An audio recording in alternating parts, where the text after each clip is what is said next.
All right, so let's start with the big story that we're tracking on WION at this hour, where over a month after the riots which rocked the U.S. Capitol Hill, the U.S. Congress has held a series of congressional hearings this week to try and understand as to what exactly happened on the 6th of January and how it could have possibly happened. Now, the acting chief of the U.S. Capitol Police testified before the Congress and said that while the agency had taken action based on intelligence, the reports had actually failed to predict the scale and scope of the attack.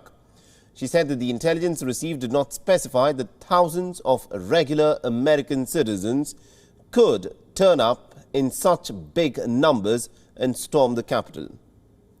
There's evidence that some of those who stormed the Capitol were organized, but there's also evidence that a large number were everyday Americans who took on a mob mentality because they were angry and desperate. It is the conduct of this latter group that the department was not prepared for. The department did face some operational challenges that we are addressing. We are addressing those operational challenges, but I want to make clear that these measures alone would not have stopped the threat we faced. To stop a mob of tens of thousands requires more than a police force. It requires physical infrastructure or a regiment of soldiers.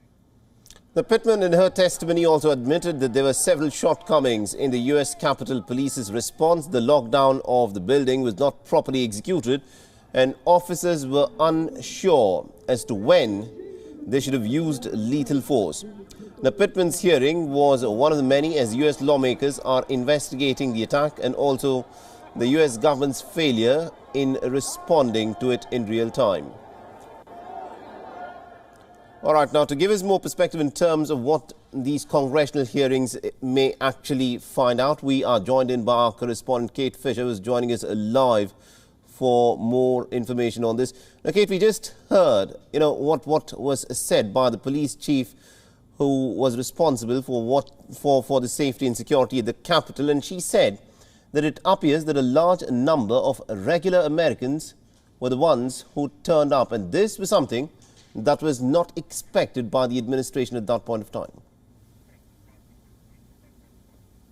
Yeah, absolutely. All of these law enforcement officers who've been giving evidence on Capitol Hill have said the same thing, that no one could have predicted the number of people who came and the level of planning and the intent that they had when they arrived in Washington on January the 6th.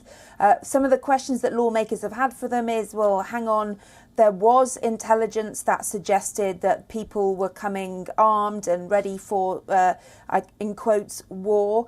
But these law enforcement leaders saying that that was raw intelligence, it was not given to them as kind of, this is definitely going to happen, you need to prepare for it. And some of them also saying, not to today's police chief, but other law enforcement officers saying that they never actually received that information. It didn't go far enough up the leadership chain. So yeah, there was certainly one thing they can all agree on is that they were not expecting what happened on January the 6th. WION is now available in your country. Download the app now and get all the news on the move.